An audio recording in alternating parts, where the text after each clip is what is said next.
Buenas tardes, bienvenidos a Canal Hablamos. Nos encontramos en esta ocasión con José Antonio Erce, director asociado de Analistas Financieros Internacionales y antiguo profesor de Fundamentos del Análisis Económico en la Universidad Complutense de Madrid.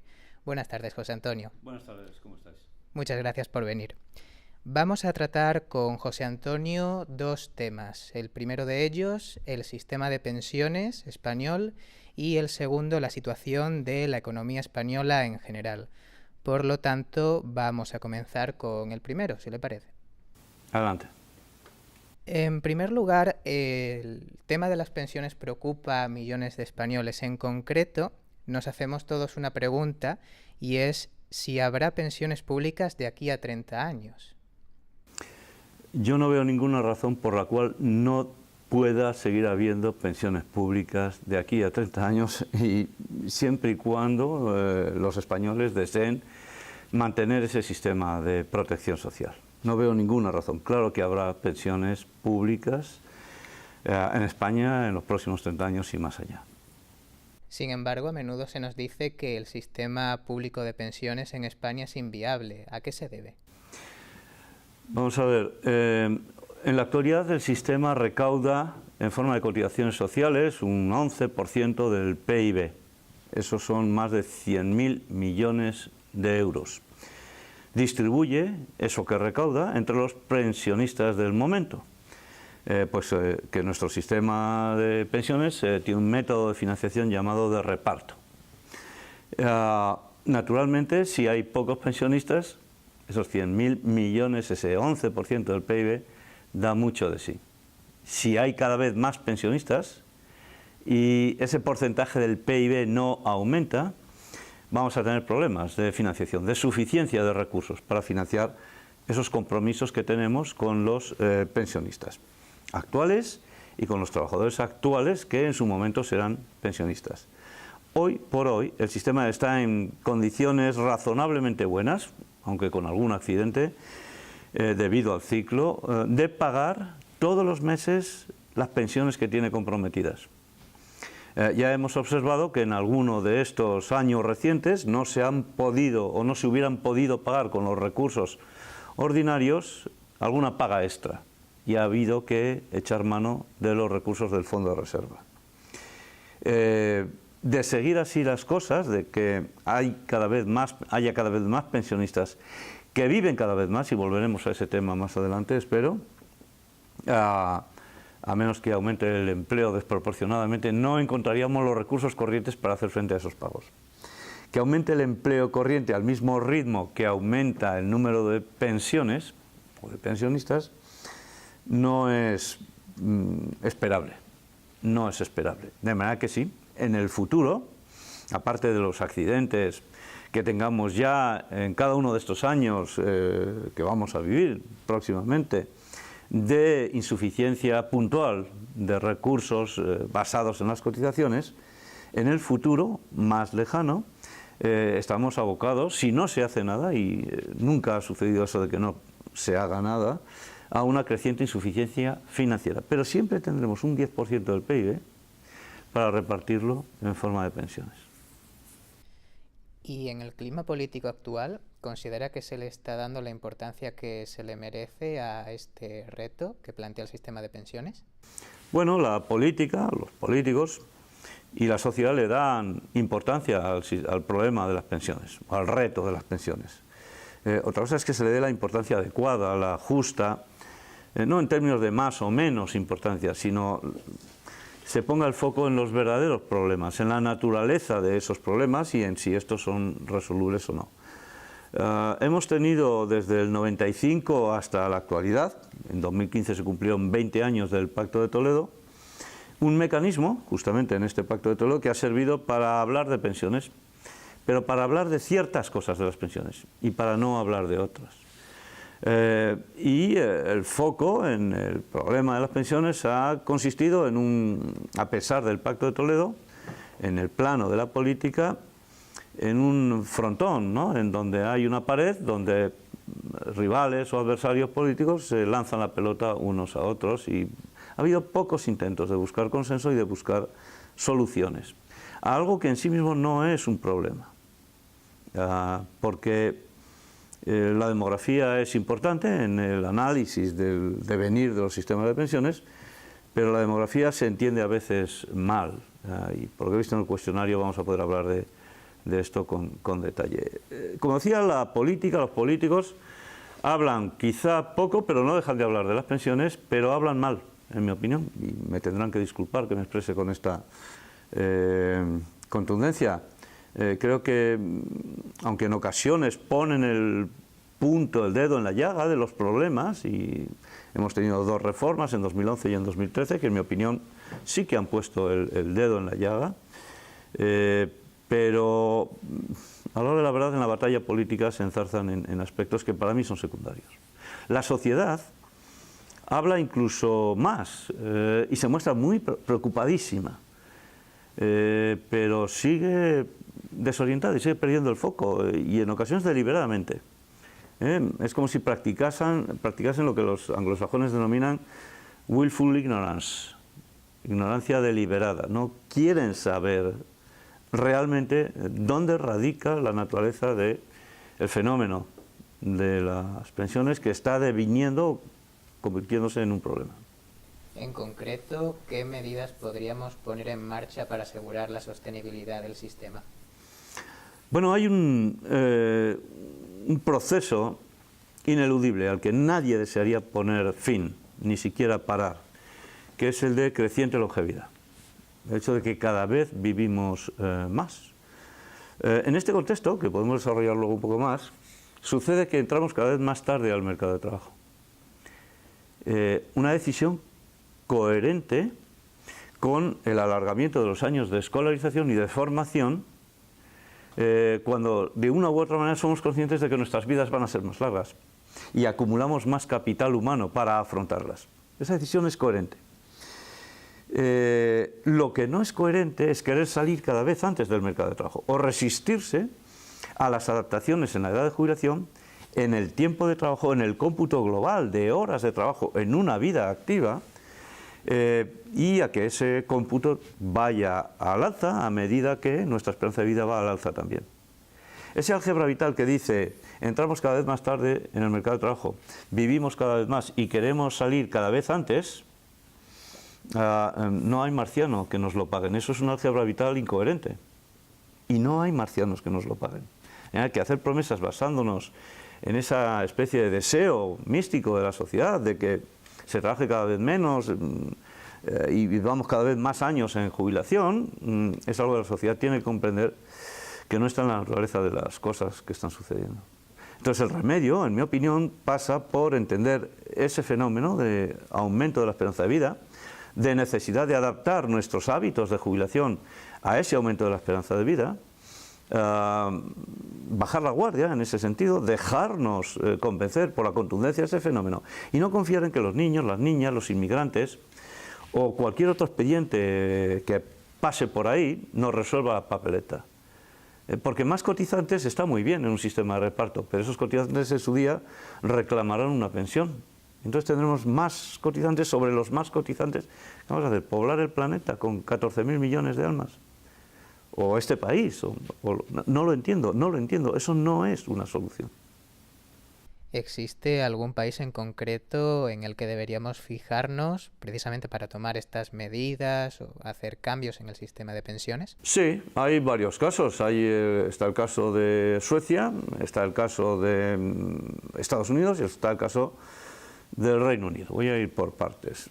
No se crea nadie que estos países han hecho soluciones definitivas y milagrosas, porque los países más avanzados en el avance de la edad de jubilación están hoy contemplando o ya incluso implantando los 67 años. ¿Vale? El Deutsche Bundesbank, el Banco Central alemán, no el Ministerio de Empleo o de Seguridad Social alemán, el Banco Central alemán ponía sobre el tapete el otro día algo que se ha criticado a nuestros banqueros centrales en España o a otros banqueros centrales, que la edad de jubilación, nunca lo llegaron a decir así, que la edad de jubilación debería situarse en los 69 años en Alemania. El horizonte es 67, están llegando ahora, están en 65 y unos meses. Suecia hace 20 años fijó ya esa edad de los 67 años, todavía no la ha cambiado, pero el Parlamento sueco ahora está debatiendo desde hace 3 años si la edad de jubilación debe estar entre los 75 y los 80 años. En Estados Unidos ya tienen implantados los 67 años. Pero en Suecia hicieron hace 20 años, a principios de los 90, cuando tuvieron una crisis financiera tan seria como la que hemos tenido nosotros en 2009, o desde 2009 si quieres, hasta hace un par de años, introdujeron lo que denominan ellos, o lo que se denomina el sistema de cuentas nocionales en materia de seguridad social. Y simplemente equivale a que, preservando un sistema de reparto, que subsiste todavía, establecer el equivalente actuarial de las cotizaciones que un trabajador ha pagado, él y su empresa ha pagado al sistema para devolverle la pensión que le corresponda con arreglo a reglas actuariales de capitalización, no con arreglo a reglas de reparto trufadas de buenos deseos políticos de mejorar la situación de la gente, cuando además no se tienen los recursos. Como resultas de ello, cada ciudadano en Suecia tiene una cartilla individual que le dice lo que ha cotizado y lo que eso le da derecho a recibir. Piensa que aquí en España una persona que se jubile hoy por la pensión máxima habrá cotizado poco más en toda su vida, él y su empresa, unos 400.000 euros, poco más, 400.000 euros, parece mucho. Pero la pensión que le promete el sistema con las fórmulas actuales se acerca a los 750.000. No hay marciano que te pueda devolver esa rentabilidad, no hay producto financiero que te pueda devolver esa rentabilidad sobre tus ahorros, ¿no?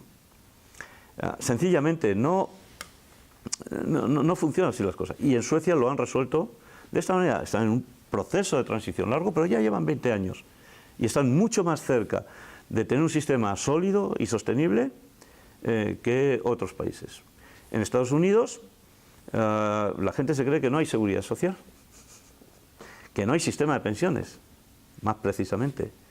Pero la seguridad social americana es la mayor del mundo, claro que existe, tiene 160 millones de cotizantes, 90 millones de pensionistas, tiene unos fondos, que no es un fondo de reserva, no, es un fondo de seguridad social que equivale a 3 veces y pico el PIB español, tiene previsiones a 75 o 100 años y cada pocos años se revisan esas previsiones y se ajustan las palancas del sistema para que dure sosteniblemente al menos los 30 siguientes años.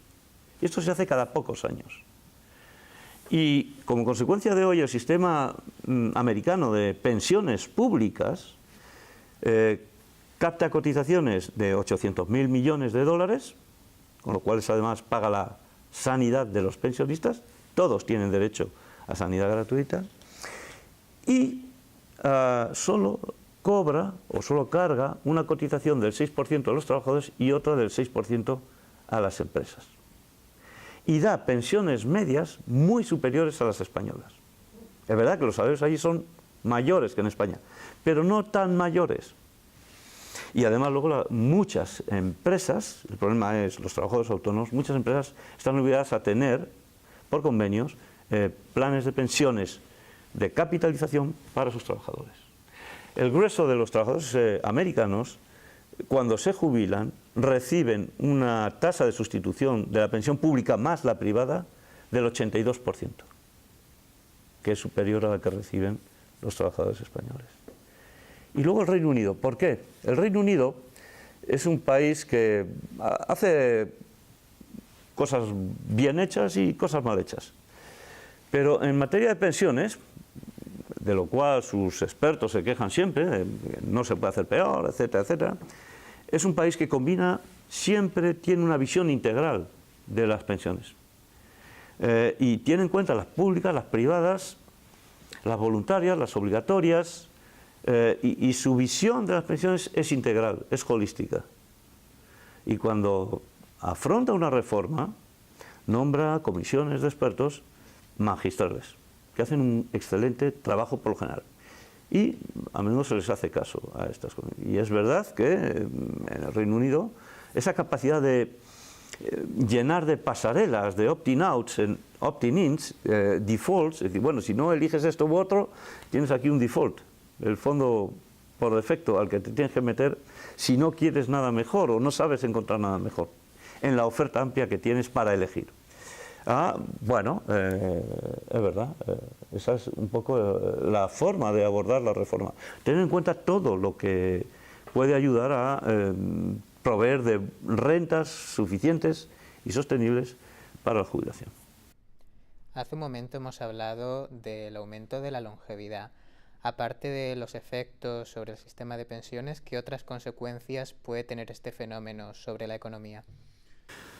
Visto así, me gusta que me preguntes por la longevidad. Si me hubieras preguntado por el envejecimiento, te hubiera dicho que niego el envejecimiento, que me parece que es una fantasía que tenemos.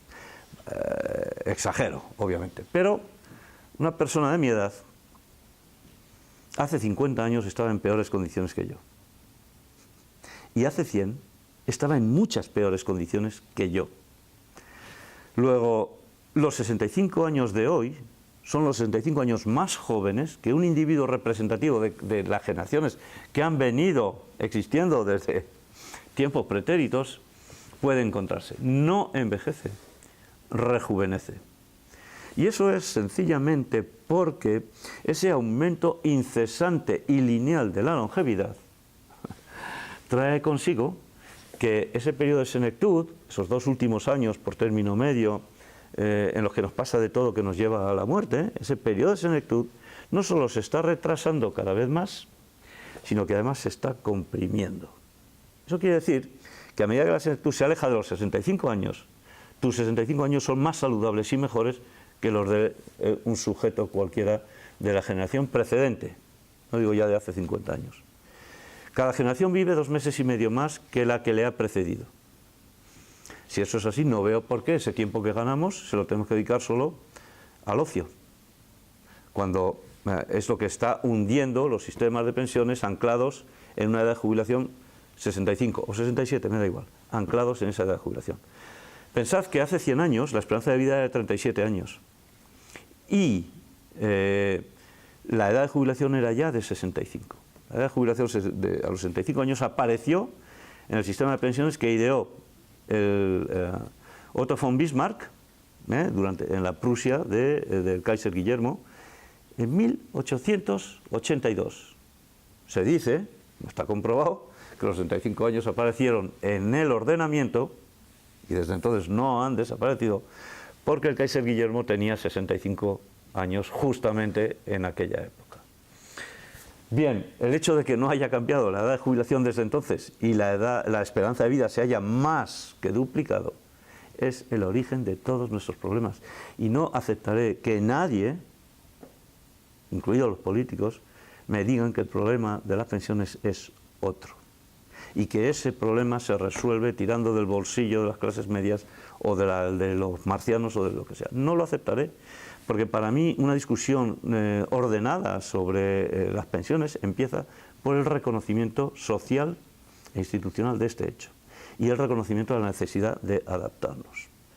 Dicho esto, el que tengamos estas ganancias de esperanza de vida es una ganga, un maná que cae del cielo, pero que tiramos por la ventana porque nos parece que el único uso que le podemos dar es ocio, que en el fondo hay mucha gente que no lo desea, porque no sabe qué hacer con él, ¿no? De manera que es una excelente noticia con implicaciones enormes en el plano de la sociedad, en el plano de los individuos, los estilos de vida, del mercado de trabajo, del sistema económico, del sistema productivo, claro que sí.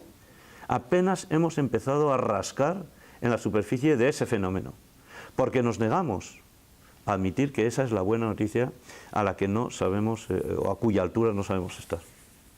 ¿Y está la economía preparada para este aumento de la longevidad? No.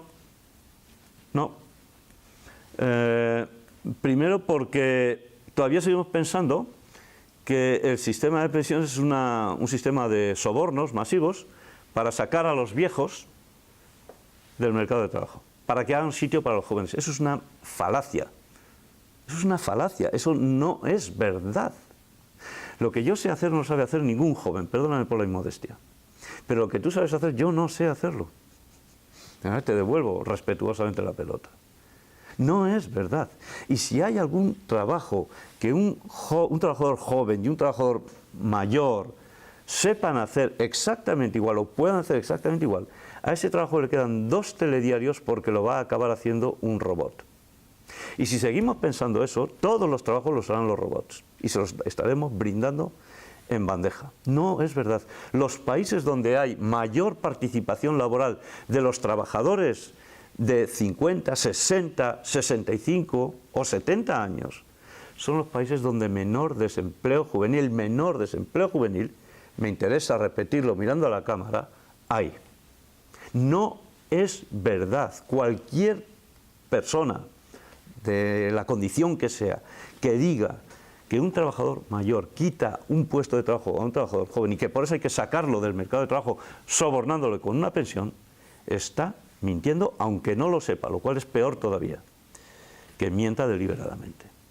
Es a lo que me refería antes con la willful ignorance, ¿no? La ignorancia deliberada. Estamos dotándonos de aseveraciones basadas en la ignorancia y no nos molestamos en contrastarlas, solo porque la hemos oído en algún sitio, fundamentalmente en una boda, un bautizo o un divorcio.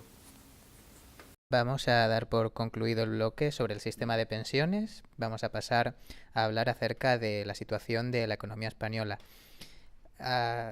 En los últimos años se viene debatiendo mucho sobre si realmente estamos saliendo de la crisis y la economía española está despegando. ¿En qué fase considera usted que se encuentra nuestra economía en este momento? Bueno, en mi opinión, los hechos sobre esta materia son muy contundentes. En primer lugar, la crisis se inició, la financiera, en el verano de 2007 con las subprimes. En España, en 2008, ya asistimos al derrumbamiento de todo el edificio inmobiliario que teníamos superinflado. Y a finales de 2008, principios de 2009, se hundió el mercado de trabajo. Un verdadero vértigo. 2009 fue el año de la gran recesión, de la cual muchos países salieron al poco tiempo. Nosotros todavía no hemos recuperado ciertos niveles previos a la crisis, todavía en septiembre de 2016. ¿Quiere eso decir que no hemos salido de la crisis? No, no. Primero, porque la crisis española terminó con la segunda recesión, el final de la segunda recesión, a mediados de 2013. Desde entonces llevamos 2 años de crecimiento, bueno, 3 años prácticamente, de crecimiento acelerado para crecimiento estable, pero a un buen ritmo, a una buena velocidad de crucero, que es lo que experimentamos en 2015, y lo que estamos experimentando, contra todo pronóstico, hace un año, en 2016. Y estamos ya vencidos en ese. El pescado del crecimiento de la economía española está ya vendido para 2016. Por mal que nos vaya en el cuarto trimestre y por mal que salgan las cifras del tercer trimestre, que no van a salir mal, ya habremos crecido alrededor del 3%. Y respecto a lo de los niveles de la crisis, es verdad, no hemos recuperado el nivel de empleo y esto es lamentabilísimo. Por eso vamos a decir que no ha acabado la crisis, no. La recesión laboral incluso ha acabado, pero todavía no hemos recuperado eso, porque estamos creando empleo a expuertas, no lo bueno que nos gustaría, podríamos decir incluso de mala calidad, pero también lo creábamos antes y ahora lo estamos volviendo a crear, y mucho empleo. ¿Que nunca recuperaremos el nivel de crédito bancario de antes de la crisis? Más nos valdrá, porque llegamos a niveles de ciertas macromagnitudes que eran sencillamente obscenos, que no deberíamos habernos permitido llegar jamás. Entonces, ¿para qué vamos a recuperar niveles que no deberíamos de haber alcanzado? ¿De acuerdo? Entonces sí, hemos salido de la crisis, no hemos recuperado todos los niveles, algunas de las cosas que están yendo muy bien tienen lados oscuros, como es la calidad del empleo, que no es mucho peor que cuando estábamos creando empleo a puertas. Y esto es muy importante, estamos en un momento de crecimiento sostenido, al 3%, en donde cada punto de crecimiento del PIB logramos extraerle a cada uno de esos puntos el máximo empleo posible. Esto no pasa en otros países, que se benefician igual que nosotros de un petróleo barato, que sigue siéndolo, a pesar de que se ha repreciado este año un 23, un 24%. De tipos de interés nulos, del que se benefician todos los países de la eurozona, y de un euro barato, que añade a nuestra competitividad, de lo que se benefician todos los demás países de la eurozona, que no están creciendo como nosotros, que no están creando el empleo por cada punto de PIB que estamos creando nosotros. Esos factores coadyuvantes nos podrían hacer crecer menos de no existir, pero seguiríamos extrayendo mucho empleo de cada punto de que crecemos. Y eso se debe a que algo habremos hecho bien. Y es verdad que este año 16 es casi, o va a ser casi tan bueno como el 2015, cuando pensábamos que el 2015 iba a ser irrepetible, así lo dije yo en una entrevista, ¿no? O en una tribuna que publiqué hace meses ya, pensando que no íbamos a poder repetir el desempeño laboral que tuvimos en 2015. Estamos muy cerca de conseguirlo, gracias a un factor que es verdad, es idiosincrático para nosotros, el turismo, pero a más cosas también. Y en este contexto, ¿qué tareas tiene el próximo gobierno en materia económica? Bueno, el próximo gobierno, que es verdad que ya debería de estar formado, ¿no? Y ese es un factor, el que no tengamos gobierno, un gobierno en funciones, un país casi en funciones, y sin embargo la economía, como dice uno de mis colegas, volando, bueno, ahí uno puede hacer el contrafactual. Es que si tuviéramos un buen gobierno, estaríamos en la estratosfera, ¿vale? Pero es difícil de calibrar eso, ¿no? Hay factores que están de alguna forma compensando eso, porque es verdad que muchas decisiones empresariales están a la espera, ¿vale? Entonces, ese gobierno, la primera y urgentísima tarea es la presupuestaria. Necesitamos, ya no vamos a poder darle una respuesta el 15 de octubre a la Comisión a esto respecto, volverán a hacer, ser condescendientes con nosotros, en realidad que lo están siendo y mucho, pero necesitamos unos presupuestos, necesitamos fijar el marco, siquiera presupuestario, de las comunidades autónomas, y luego ya hablaremos de su financiación, que es otro gran tema pendiente. Pero el presupuestario es urgente, urgentísimo, urgentísimo. Y a partir de ahí retomar una senda de reformas, porque la bicicleta, las reformas son como el pedaleo en una bicicleta. Si dejamos de pedalear, nos caemos, ¿no? Nos caemos. Y entonces, para que los ciertos problemillas o problemas que tenemos no se enquisten, hay que seguir haciendo reformas. Y eso requiere consensos. En estas dos últimas legislaturas, Ciudadanos ha llegado a acuerdos tanto con el Partido Socialista en primer lugar como con el Partido Popular, firmando una lista de medidas con un componente común bastante grande. ¿A qué cree que se debe que los partidos mayoritarios, PP y PSOE, no hayan establecido un gobierno de coalición? Es verdad que Ciudadanos merecería mejor suerte con sus esfuerzos, ¿no? Y es verdad lo que dices, hay un núcleo en ambos acuerdos que por sí solo es suficiente como para coaligar a estas dos fuerzas. Sucede que estos dos grandes partidos tienen que digerir todavía lo que les ha pasado con la emergencia de los nuevos partidos. Yo creo que todavía no lo entienden, no entienden. Si a eso añadimos la animadversión personal entre los dos líderes, en realidad yo creo que la mezcla ya está precipitada, ¿no? Y no puede ser muy diferente de lo que tenemos, ¿no? Todos los españoles estamos preocupados, concernidos, estamos ansiosos, estamos incluso enfadados, ¿no? Y se manifiesta de distintas maneras, más o menos pintorescas, pero en realidad hay ese mar de fondo entre la ciudadanía. Y nos gustaría que saltaran las barreras y las líneas rojas y que hubiera un diálogo más constructivo para encontrar una solución que nos permitiera desatollar, ¿no? Estamos en un atolladero, desatollar la situación y funcionar, siquiera con fecha de caducidad, hasta que todo se normalizara y pudiéramos los españoles sopesar incluso comportamientos y orientaciones que se pudieran poner en práctica si hubiera un consenso mayor. Sí. Para finalizar esta entrevista, nos gustaría que mirase directamente a la cámara y dijera a nuestros espectadores un mensaje final.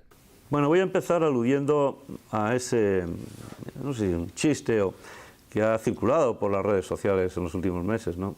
dejemos de cazar Pokémon, ¿no? Yo creo que esto es un grave error. Vamos a concentrarnos en el análisis sólido y serio. No hace falta hacer un doctorado en Harvard. Con una servilleta de cafetería y un buen bolígrafo sirve para establecer las coordenadas básicas de los problemas que nos aquejan y buscarles solución. En el plano social, sobre todo, cada uno de nosotros tenemos la responsabilidad individual de hacer nuestras cuentas, las de nuestra casa. Y con un pequeño alarde de generosidad, suponer que España es también nuestra casa, el país en su conjunto es nuestra casa, y abogar para que otros hagan esas cuentas de la misma forma que nosotros hacemos las de nuestra casa. Que sean sostenibles, que sean suficientes y que sean honestas, transparentes. Ese poder lo tenemos en nuestro voto, ¿no? Y si se nos pone a tiro un candidato que sepa hacer eso, pues yo creo que es lo que tenemos que hacer. Pero sobre todo, analizarnos introspectivamente cuán serios estamos siendo en los planteamientos que están poniendo en cuestión el sistema de pensiones, el sistema sanitario, el sistema educativo, que un país necesita para estar entre los mejores, ¿no? Algo de esto tenemos ya en casa. Vamos a preservarlo y vamos a modificar aquello que no tenemos todavía para hacerlo bueno. Muy bien, pues muchas gracias, José Antonio, por haber accedido a esta entrevista. Y para nuestros espectadores les recordamos que pueden dejar sus opiniones y comentarios en nuestra página web www.canalhablamos.es, así como en nuestras redes sociales, Facebook, Twitter y YouTube. Y recuerden, esto es Canal Hablamos, noticias y opiniones, pluralidad ante todo. Muchas gracias a vosotros y enhorabuena por vuestra iniciativa. Muchas gracias.